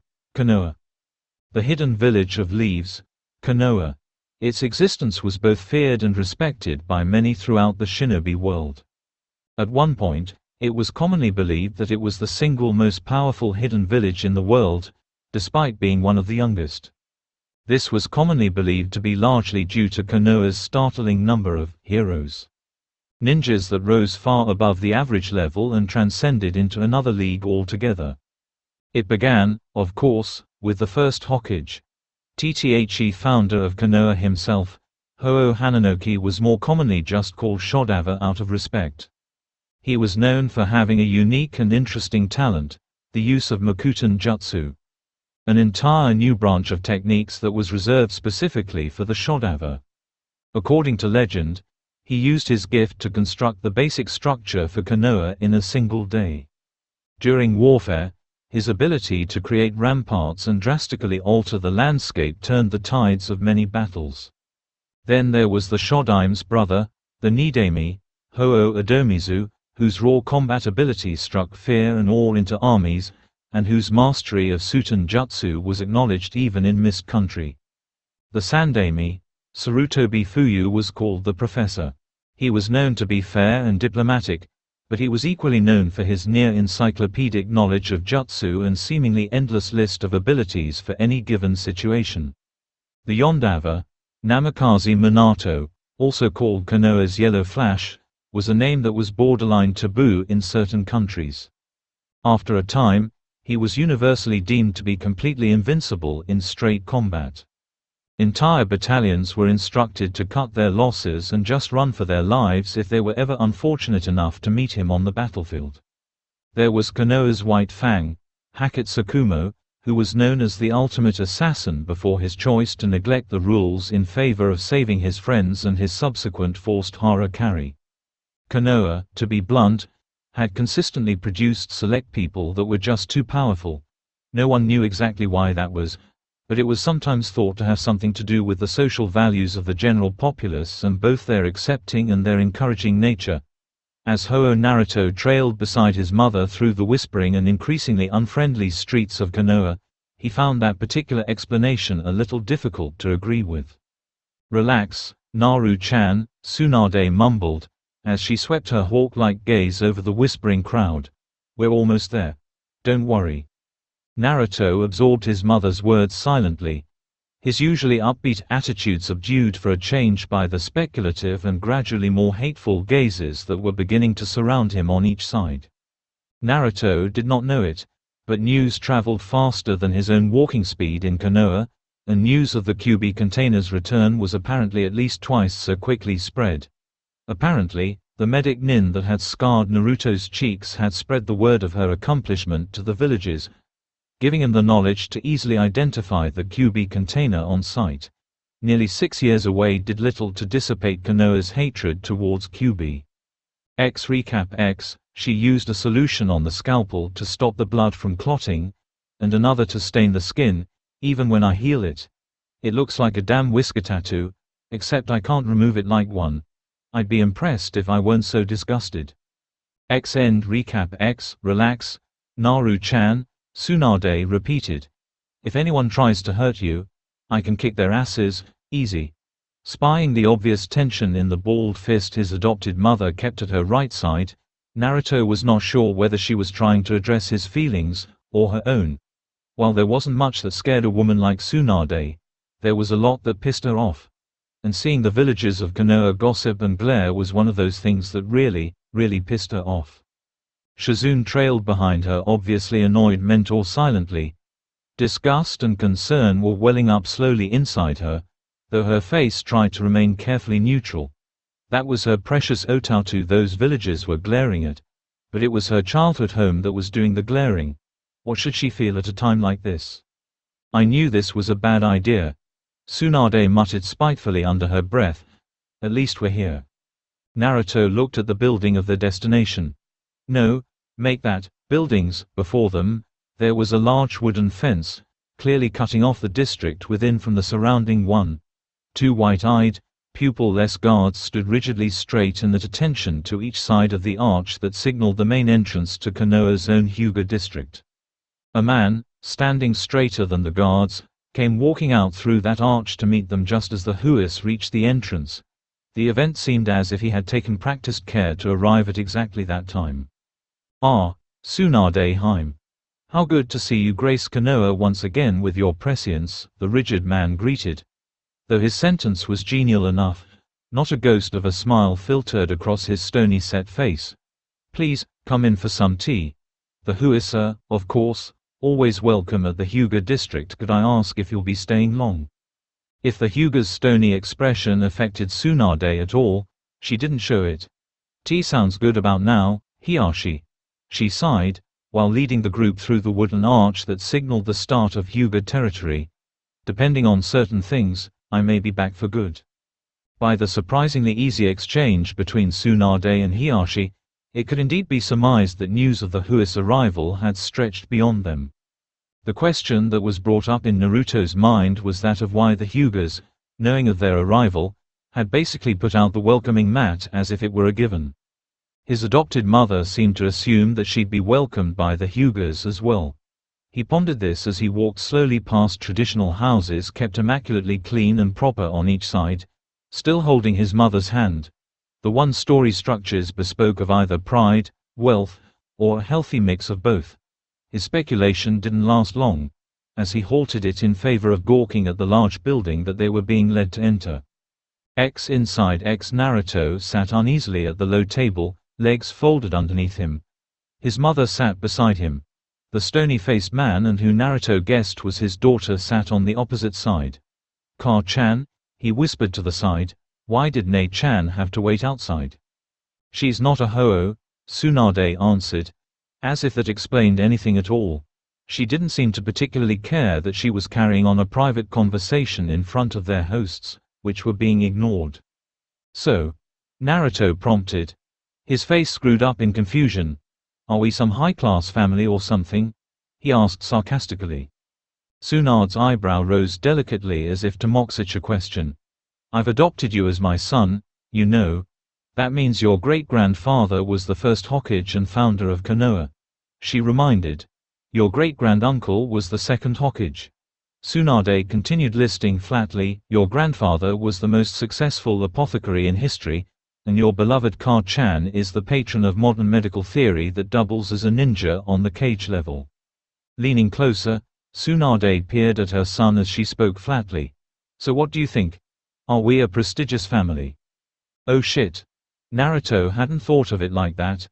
Everyone knew that his adopted mother was the first Hokage's granddaughter, but he never paid it any mind. Oh shit, oh shit, oh shit.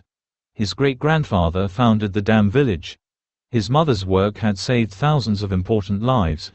He had a damn legacy to uphold. Were his clothes straight enough? Were they white enough? Did he comb his hair today? Did he ever comb his hair? Crap, he didn't.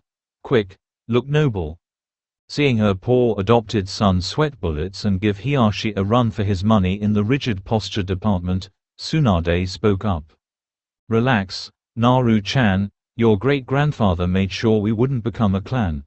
The Huis are just a little famous to some people, it's not like you'll have clan head responsibilities or anything. Looking at Naruto, she sighed, seeing her words having little effect. Different tactic. Besides, your great-grandfather would have already been proud of how you've lived your life until now. You don't have to worry, she informed, ruffling Naruto's oddly fluffy hair. Really? He asked dubiously. Yes, really, Tsunade grinned, seeing the tension ease out of Naruto's posture as he seemed come to terms with the revelation. Now get back to being the annoying brat I love so much. Naruto, fears abated, now bristled at the tease. Shooting his mother an annoyed look, he scolded her. I'd insult you back, Car-chan, but our ancestors up in heaven would be disappointed if I sunk to your level, he informed factually. Then pointedly ignored his mother's prescience altogether and turning to his host. Could I please have a cup of tea as well, Hiyashi-sama? Hiyashi, similarly ignoring Tsunade's insulted expression, motioned for his daughter to begin pouring the tea. Of course, Naruto-sama. Wait. Tsunade interrupted, having recovered from Naruto's backhanded insult. You brat, what did you say about sinking to my level? With his mother's arm suddenly wrapped around his neck, Naruto's head was pulled in closely to her ample chest in a headlock. It was a position many men dreamed of, but Naruto only knew fear. Let go of me, you barbarian. All right. That did it. Vengeful mother's secret technique, Nugi of instant humiliation. Gah! There were even hand seals this time. Naruto cried in disbelief before the Nugi session began with a vengeful force. Later Hiyashi had quickly gotten used to tea with the Huis, which was decidedly different from tea with anyone else. They would be the picture of quiet nobility one moment, but were prone to short bursts of rancorous insults or general tussling. Once whatever argument they suddenly had was just as abruptly resolved, they instantly returned to their polite and dignified veneers. Seeing this, Hiyashi didn't have any major problems with the odd behavior. It was even mildly entertaining. You may not be a clan, Hiyashi lectured, but you are a family of greatness. The nobility, ability and intelligence shown by your forefathers are something that the Hyugas have always respected. They accomplished great things. I see, Naruto mumbled, then you don't mind me being the Kyuubi's container, just because I'm also a Ho. Hiyashi took a moment to get over his surprise. The boy revealed his secret status as the Kyuubi container quite easily. Yes. Whatever would be subtracted from you in our eyes is more than made up for in your dignified family name. I understand, Naruto nodded slowly. The Hyuga have a long history with the Huis, Hiyashi continued. He felt the need to ease the mind of this child, though he knew not why. I'll say it again, the Huis will always be welcome at the Hyuga compound.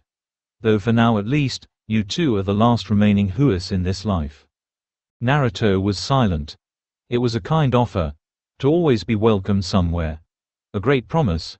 But whether the rest of the Hyugas would abide by that promise, and if so, to what extent, would have to be seen later. Hiyashi-sama, Tsunade prompted over her teacup, I'm going to need to talk to Sarutobi-sensei today. Please look after Naruto for me. Of course, Hiyashi responded as if it were a given. Though that raises a question. Where are you planning to take up residence, Tsunade-hime? Good question. Her old house would be a wreck from over a century of neglect. For the moment, she'd been planning to stay at a hotel. Because, Hiyashi led in, the Huis will always be welcome at the Hyuga complex, he informed once again, with a new undertone this time. Tsunade's eyebrow quirked upwards as if to say, you're serious? Thank you, Hiyashi-sama. I'll tell Shizune to unpack. An offer without an offer. Nothing new from the Hyugas. She didn't really mind the game of words. The game of putting up fronts to show one's strengths while strategically hiding one's weaknesses. Listening to what is said, and what is not said. Speaking in curves and implications, instead of direct statements, all the while watching your opponent like a hawk, trying to wheedle inside their brains with a wedge of polite inquiry. It was like riding a bike for her. It was easy to play that game even after all this time. But hell, that didn't mean she wanted to get used to it. Didn't mean she wanted Naruto to get used to it either. "I'm off, kid," Tsunade informed, standing up. "I'll be back later." "Yeah, right," Naruto said, sarcastically. He stood up as well. "I'm coming too." Tsunade made a disgruntled sound. "Just sit tight, brat. This is between Sarutobi-sensei and me. I'm leaving Shizune behind too. Just play with Hayashi's daughter or something. Or hell, help your sister unpack." Tsunade breezed past her son. She was halfway through the door when his voice paused her movement.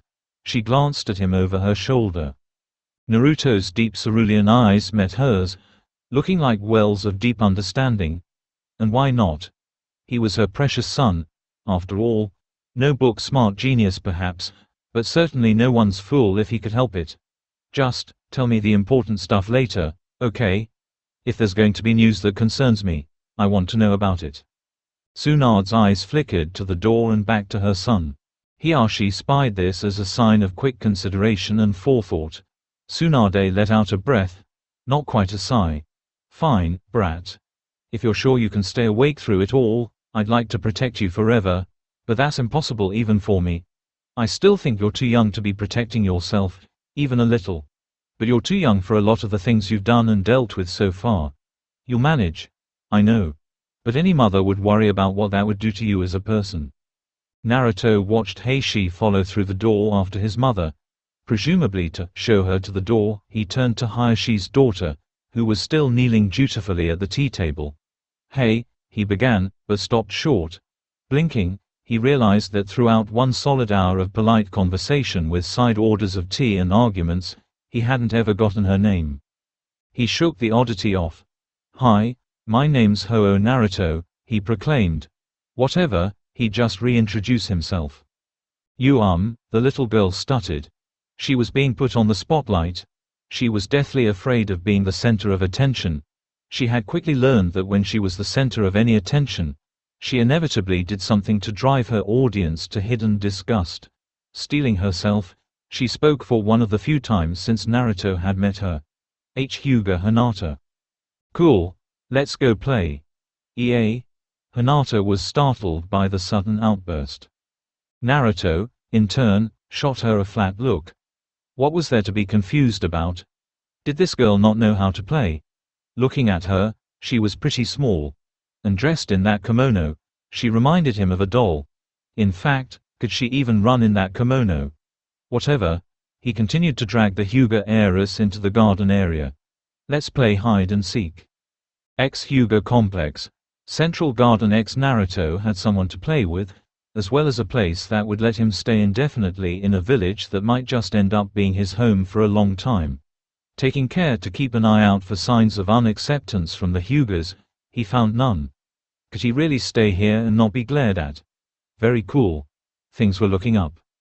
"Okay, I'll be it first. You just go hide and I'll count to 20 over by that big tree, okay? Go." Hyuga Complex. Interior X. From an overlooking window at her bedside, Hyuga Hayatori gazed upon her daughter happily.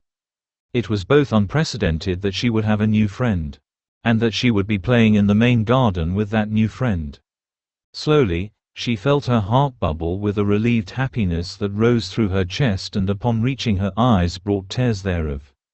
She let them fall, and the happiness remained with her, even as the scene gradually disappeared behind a descending curtain of darkness. She would be afraid that the world was fading away from her view so unstoppably, but for now there was a very clear image of her daughter running around for a place to hide, and with that warm thought to cloak her mind with, fear could not touch her, for now. Hyuga Complex. Central Garden X. Ha! Found you! Naruto declared victoriously. He pointed a finger at the Hyuga heiress and grinned. "It's your turn to be it now." He hadn't played this game in a while. It was a good game.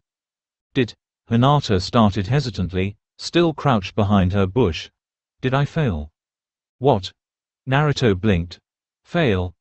What are you talking about?" He seemed to take a while to seriously muse this over. Is it possible to fail, hide and seek? I don't think so. He mused briefly. No, he concluded. It's not possible to fail, hide and seek. I'm pretty sure it's just a game. I didn't fail? Hinata asked, almost hesitantly. Naruto just shot her a look. Stop asking silly questions, already. You can fail to play well, but you can't fail, hide and seek. You play it for fun. You're having fun, right? After a brief period of consideration, hesitantly, Hinata shook her head. The hell? Naruto exclaimed loudly. You're not having fun? He asked incredulously. The concept itself took a while to sink in. You fail. Completely. Put more effort into it. Hinata EEP'd, and scurried over to the tree Naruto had been at earlier. Now count, Naruto demanded, reminiscent of a drill sergeant. 01, T2, Hinata stuttered, diligently covering her eyes with both hands. No. Naruto ground out. Count like you mean it. 01. Hinata cried. T2. From a carefully unnoticeable location off to the side, Hiyashi watched the exchange with a piqued interest. X16 counts, later X, 19, 20. Hinata finished. She looked around. It was her turn to find Naruto. Tentatively beginning her search, Hinata sheepishly checked several bushes only to find nothing. But wait! A gleeful snicker alerted her to what was probably Naruto's location. Behind her, Hinata's mouth fell slightly open in a show of surprise. Naruto's eyes were gleaming victoriously as he clung harshly onto the one tiny, lone branch he'd managed to get up to. Odd thing was, the branch was on the big tree that was being used as the counting spot. He'd hid behind the very tree Hinata had started counting at. He hid where no sane person would ever expect him to be. He was so clever. Devious, in fact. He could not contain his glee, and cackled out loud. You Naruto-sama, I found you, Hinata informed. What? Naruto paused his cackling. How? He demanded, still hanging from the tree branch with both hands. US snickered, Hinata mumbled, embarrassed and hesitant. And then you, cackled evilly. Damn, Naruto swore. It's always the cackle, crack. Naruto needn't have concerned himself. If his snicker hadn't alerted Hinata to his presence, the much-abused tree branch snapping, which he'd been hanging from for some 5 minuets, would have. Ow! Naruto rubbed his sore posterior. My super sly, devious plan of great sneakiness, ruined. He lamented openly and with great enthusiasm. If only he could walk up the tree with chakra like his adopted mother and sister. Not for the first time, he cursed his inability to do so. The chakra control exercise somehow managed to elude him to this day. Hinata, frankly, didn't know what to say. Oh well, Naruto perked up. Moving along. What? It's my turn to be it, now. Naruto informed. You're not mad? Hinata asked timidly. Huh? I found you, Hinata stuttered. Would he be angry? Naruto looked at her. Really looked at her. And Hinata suddenly felt as if those blue eyes were far deeper than she'd ever remembered them being. Did you have fun? Naruto asked softly. Why yes. Hinata blinked, having been surprised by her own words. When had she started having fun? She didn't know. Somewhere between counting from the number 16 to 17, she'd stopped stuttering.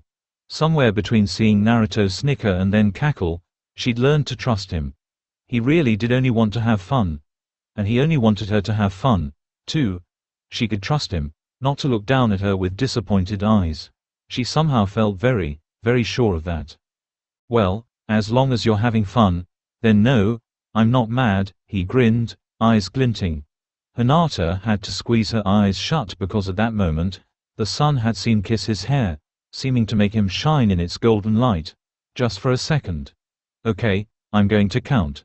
Be ready for it. 1, 2. Hinata broke out of her daze and EEP'd, before scurrying off to find somewhere to hide. She did not know it, but a small, childish smile slipped onto her lips. 19, 20. Ready or not, Hinata-sama, here I come. Omake Shizune's nose twitched. Instantly, she dropped the insanely large scroll that contained her mentor's backup supply of sake. Her eyes crossed comically as she peered at the twitching nose intently. It was her secret weapon against the forces of evil. Over the years, she found that whenever her precious Otautu was being corrupted or swearing more than was forgivable, her nose would twitch. It was her equivalent of a sixth sense, but oh, so much more reliable. Now how she always managed to get from wherever she was to wherever Naruto was quickly enough to stop the proceedings, well, that was just a damn mystery. Zoom. $+$#. Naruto swore openly, causing his playmate to blanch and cover her mouth in shock. $###. He continued. He'd fallen from the damn tree for the sixth time. And this time he fell on a large rock. He was going to have to numb the pain with a jutsu. How ridiculous was that? Taking a deep breath, he was on the verge of beginning another lengthy list of swear words he'd picked up from his adopted mother. It was then that the temperature plummeted. Oh, shit. He spun just in time to see Shizune tower above him, and Naruto could swear he could almost see the outline of either an undertaker or an incensed legal court judge. Oh, Tutu. She bellowed darkly. Oh boy, Shizune was pissed. It was all that damn rock's fault. Angrily, he glared at the offending object, which only sat there innocently, of course. In his mind, he cursed it and promised to haunt it from beyond the grave. I can't believe that you… The horror! Naruto's mind screamed out in suffering as he had no choice but to sit through what must have been his adopted sister's own personal version of hell. For 2 solid hours, he was lectured angrily. How she could even keep yelling at him for that amount of time was yet another mystery that would remain unsolved for all time. But alas, his weak heart. He could not run. His love for his sister added a dull sting to her words and kept him chained firmly in place. The bond stronger than steel. Damn that rock. Even now it still sat there, playing the innocent. Its blank surface mocked him. His numbed mind insisted. It mocked him. 2 hours later, Naruto kneeled, panting. His mind was numb and his energy was somehow exhausted just from living through that hell. Such terrifying power. His adopted sister's rant was something that should be classified as an S-rank technique. Nothing could stop its terrible might. Shizune let loose a long, resigned sigh. I'm sorry, Naruto-kun, she admitted. She looked it, too. I was too hard on you, forgive me. Having just lived through hell, Naruto was tempted not to forgive her so easily. Alas, his weak heart. It's okay, Nei-chan. I'm sorry too. I just fell on this rock and where normal kinds might say, ow, ow, ow, ow, ow, or make hissing, pained noises without consciously wanting to, Naruto had been exposed to large amounts of swearing on purpose. And so, ow, ow, ow, ow, ow, was replaced by colorful expletives of varying degrees of inappropriateness. Naruto proceeded to reiterate his tale. And afterwards, Shizune nodded emphatically. She knew where the true blame lay. She felt slightly ashamed for exploding on her precious Otautu like that, though she knew it wasn't really his fault. She couldn't help herself. The true culprit was not somewhere that she could currently scold her at. But of course, it was only a matter of time until Tsunade returned home to commence with the real scolding. I'll make it up to you, Naruto-kun, I promise. How about you two take a break for some ramen? Ah, wonderful, sweet Shizune. Was it any wonder he could not have run away? Come on, Hinata-chan, we'll have a ramen eating contest, he proclaimed.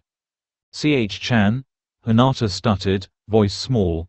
It had just gone from Sama straight to Chan. Well, Naruto scratched the back of his head. We already play together, right? I can't keep calling you Hinata-sama. Hinata rolled over this idea in her head. It didn't necessarily seem normal, but Naruto clearly had his own way of seeing things. Then, Naruto-kun? Yeah? Nothing. I just wanted to say your name, Hinata mumbled, overcome with a blush. That hadn't sounded right at all. Kun, okay. Of course. I already told you to stop asking silly questions, didn't I?